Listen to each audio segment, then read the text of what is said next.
बिस्मिल्लाहिर्रहमानिर्रहीम। अस्सलाम वालेकुम नाज़रीन। आज की इस वीडियो में हम लोग बात करेंगे कि अगेती गंदम काश्त करने के क्या क्या हमें फ़ायदे मिलते हैं और क्यों हमें अगेती गंदम काश्त करनी चाहिए।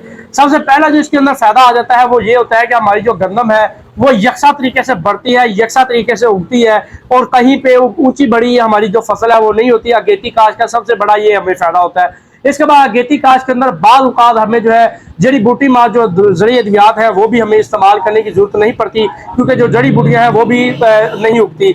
इसके बाद तीसरा जो फायदा हमें इसके अंदर देखने को मिलता है, अगेती काश्त के अंदर जो इसकी टिलिंग कैपेसिटी होती है वो भी ज्यादा होती है लेट काश्त की निस्बत में। इसके जो टिलर है, जो पैदावारी शगुफे हैं वो भी ज्यादा बनते हैं। और इसके बाद जो अगला फायदा है वो इसका ये हमें देखने को मिलता है कि इसकी पैदावार जो है वो भी सबसे बेहतरीन हमें नजर आती है। इसकी पैदावार लेट काश्त की सूरत में हमें इसकी पैदावार भी ज्यादा मिलती है। इसके बाद जो अगला हमारा फायदा आ जाता है अगेती काश्त का, वो यह है कि हमें जो लेट काश्त की निस्बत अगेती काश्त में जो बीज है वो भी हमें कम इस्तेमाल करना पड़ता है और उससे हमें ज्यादा पैदावार हमें जो है हासिल होती है। इसके बाद जो अगेती काश्त का अगला फायदा होता है वो होता है पैदावार का। पैदावार हमें बहुत ज्यादा मिलती है। जैसे कि आप लोगों ने देखा है कि पिछले साल भी गर्मियों के अंदर जैसे जैसे गंदम जो है वो बढ़ती होती गई है, गर्मी की शिद्दत में इजाफा होता गया है और हीट वेव चलने की वजह से जो दाने थे वो हमारे श्रिंक होना शुरू हो गए थे, सूखना शुरू हो गए थे। और जिन काश्तकारों ने अगेती गंदम काश्त की हुई थी उनका दाना भी मोटा था और उनकी फसल भी एंड टाइम के ऊपर तैयार हो गई थी। ये इसका सबसे बड़ा फायदा जो है यहाँ पे होता है।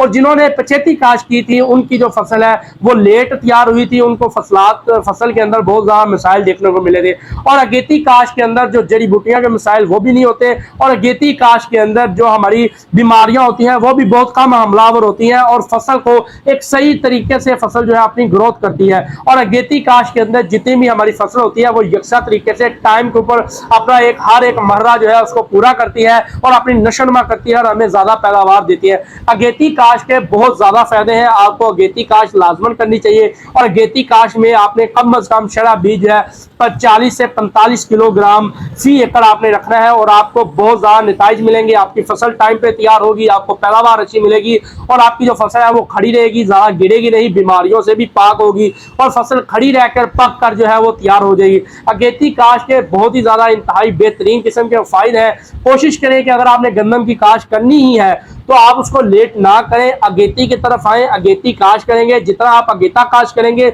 उतनी आपकी पैदावार भी ज्यादा आ रही होगी। तो लेट काश्त की निस्बत आपको जो पैदावार है वो भी आपको अगेती काश्त के अंदर ज्यादा देखने को मिल सकती है। उम्मीद है नाज़रीन अगेती काश्त के हवाले से जो आपके सवालात है उसके फायदे क्या है उसके जवाब आपको मिल गए होंगे। अगर ये वीडियो पसंद आई हो तो चैनल को लाजमी सब्सक्राइब करें, इस वीडियो को अपने दूसरे काश्तकार भाई के साथ भी शेयर करें ताकि वो भी इस मालूमात से फायदा हासिल कर सके।